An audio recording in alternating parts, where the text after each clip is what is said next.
I've been quiet, not because I didn't have anything to say, but because I had to stop talking long enough to actually listen to myself. How many times have you been in a conversation and instead of genuinely listening to understand, you listen just enough to craft your response? Or maybe it was done to you. You're sharing something important and the other person keeps cutting you off or their eyes glaze over because they mentally checked out of what you're saying. Doesn't feel too good, does it? Well, we do that because we do the same thing to ourselves. Instead of checking in, we check out. We ghost ourselves. We ignore the subtle signs that our body gives us when it wants us to listen, to pay attention. A little pain, a flutter in your stomach. We ignore our needs and natural rhythm, and we just go about our day. And just like that one sided conversation, your body notices when it's being ignored. It may not say something right away, but one day it will call you out. How could I sit here and talk about centering myself, putting myself first, while ignoring what was going on inside of me, just to crank out another episode, just to keep up a facade that didn't match my reality? I decided a while ago that if something is not aligned, it doesn't belong in my life. And this show is no different. So I took a break, a long one, but I'm back and recentered more than ever.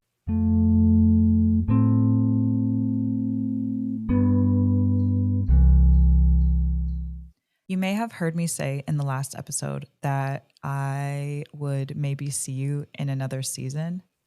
Well, this is it. I had to take a winter break to slow down in spring. Then I took my spring forward in summer. And now, honestly, I've lost track. I don't know what season I am in anymore internally. There's been so many changes within me, but I decided this is going to be self recentered season 2, and I am Anya Nova 3.0. This new season is not about reinventing myself. It's about remembering who I am and returning, coming back recentered again. Before we dive in, let's take a moment to return to ourselves. Take a deep breath in and exhale. Let's take a moment to pause and listen. Listen to our heartbeat. Listen to the natural rhythm of our breath. Listen to anything that our body may be trying to tell us. No judgment, no need to change anything. Just listen. Inhale and exhale. Remind yourself, I can always return here. I can always come back to myself. Now that we have recentered ourselves, let's begin.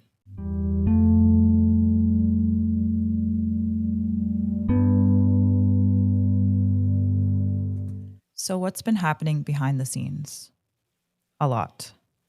I've been in a long season of healing and detachment, letting go of people, patterns, and places that kept me stuck in survival mode.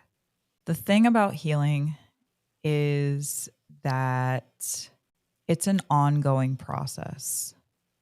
It's not like you wake up one day and you say, "Oh, good, I'm healed. I'm all shiny and new now." It doesn't always look pretty. It's not linear. It's not glamorous. And it's not something that you can just say, fake it till you make it. You have to actually go and grow through it. Healing is sometimes about silence and solitude, sitting with yourself, listening, dismantling all of the mechanism that you use to survive and choosing not to put them back together. And during this healing journey, I realized something. I don't want to build a brand or a life rooted in fear. I don't want to feed into narratives of division or hustle culture that keeps us disconnected from love and from ourselves. I also don't want to burn out. What good is having everything you want on a silver platter and no time to enjoy it or no one around to enjoy it with? I will never again sacrifice myself or my health for anyone or anything. Certainly not for something that I created. So, even if it takes me twice as long, I want to build something authentic and sustainable that doesn't require me to pour from an empty cup. That's why I step back. That's why I've been quiet, to clear space, to grow, to listen to myself, to come back recentered again. I used to pressure myself to release episodes every Monday, no matter what, because all the productivity bros say consistency is key. Keep cranking out content, stay relevant. Wake up at 5 a.m., take a cold shower, and grind until you collapse. But I am not a productivity bro. I don't want to hack my way through life like it's some competition. I believe in deep work just as much as deep rest. I want to be rejuvenated enough to focus, calm enough to enter flow. I want to feel inspired so that when I create from overflow, not obligation. Because what is the point of being so consistent if you lose yourself in the process? What's the point of staying relevant if you've burned through the very soul of what made your work matter in the first place? Discipline, just for the sake of discipline, never worked for me. What does work is faithfulness, presence, grounded commitment. I know that I am a vessel for God's voice to flow through, and vessels need care. A temple is holy, but it also requires tending. It's not meant to be run down, berated, or left to crumble. Sometimes a temple may even need to close its doors, not for forever, but long enough to rebuild and restore from within. That's what I want this season to be: committed and inspired, but never forced, faithful, not performative. Because you should never have to sacrifice your soul or your values in the pursuit of your purpose. If you think you do, it just means you haven't gotten creative enough to weave your needs, your values, and your vision together. Now, don't get me wrong, the productivity bros aren't completely off base. Even a broken clock tells the right time twice a day.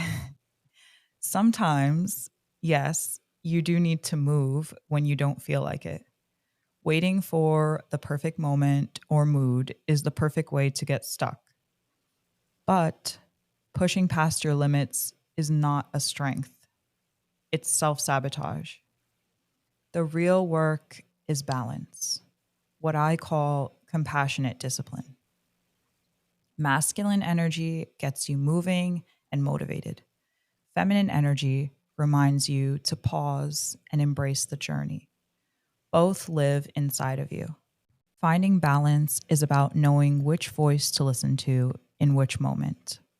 Ask yourself, am I resting because I'm lazy or because I'm depleted? Am I avoiding the work or am I protecting my energy? The only way to know is to check in, to be brutally honest with yourself without judgment, and then do your best. That's it. Do your best again and again, and be patient and gentle with yourself. Remember, your best will look different every single day. All you have to do is show up, do your best, nothing more, nothing less. Being self centered isn't about ego, it's about grounding in the practices that keep you whole, your rituals, your routines, honoring your body's natural rhythm, going back to basics when life feels chaotic. For me, that means rebuilding from the ground up and then realigning with my values. How I define self is an acronym I came up with. S is for sanctuary, physical and spiritual. I never used to feel at home anywhere, so I had to create home within myself, find a sense of balance and inner peace for me to be able to retreat. Sanctuary is your inner retreat, but also your outer environment, the sacred space that you protect and nurture within yourself and around you. E is for exploration, expanding my mind and horizons through reading, learning, and travel. You don't always have to leave your house to explore. You can find so many ways to turn your daily life into a great adventure if you get creative. L is for legacy, my purpose and the impact I will have on the world. It's about aligning my everyday choices with the bigger picture, moving with purpose and persistence. F is for family, my loved ones and my community. I used to feel ashamed for being so relationship centric until I realized hyper independence is a trauma response. Interdependence is strength. We build a village, and the village builds us back up. Those are my values, my anchors. What are yours? Being self centered or recentered is about being grounded in who you are. It's about knowing yourself deeply, trusting yourself fully, and loving yourself unconditionally. To me, there's a difference between self centered and selfish.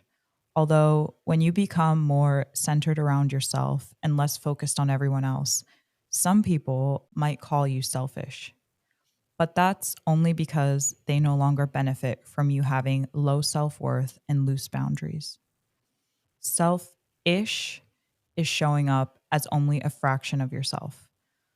Think about how we use ish in English: tallish, happy ish. It's a way of lessening something. That's what happens when you neglect yourself. You show up as less than who you really are, just a fraction of who you're meant to be. But when you pour into yourself fully and you do it consistently, you start to give from overflow, not overwhelm and depletion. And that's not selfish, it's sustainable. And it actually makes you show up as your best self.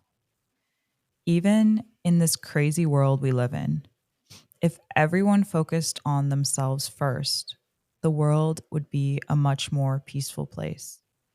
If we were truly focused on ourselves and operated from a place of love and not fear, then we would remember that we are all just mirrors of each other. There is no division, no separation. We are one. So, taking care of one takes care of all. Start where you can, with yourself. It may not seem like you're doing much, but the world benefits from you being your best self. Because when you center yourself, you're not just changing your own life, you are creating a ripple that expands and shifts everything around you. And that ripple effect, how your alignment impacts your relationships, your work, your community, it's powerful. And it's something that we will dive into more deeply later on this season. For now, just remember it all starts here with you. If you are ready to come back to yourself and would like a weekly reminder, you can sign up for my newsletter, Notes to Self. You will find a link in the show notes along with details on my upcoming Self Reset Challenge launching September 1st. Thank you so much for listening. And as always, you have my permission to be a little self centered today. I will see you in the next one.